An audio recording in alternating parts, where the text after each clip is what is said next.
Over the weekend, I worked on carving the hill for the fire and police station. I also worked on creating and carving a hill for the pizza and the TV repair. I painted both of those hills, put them in their place, added the buildings, added lights to the buildings, put some trees up, and did a little bit of polyfill to hide wires. I probably have a little bit more that I'll do. Once I got that area situated, I stepped back and took a look, and I decided that I wanted to move the auditorium and McDonald's. I just felt like the auditorium was too close to the tracks at that corner.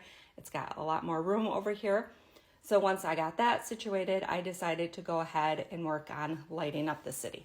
I have about half of the city lit up and a total of 45 buildings that are lit at this point.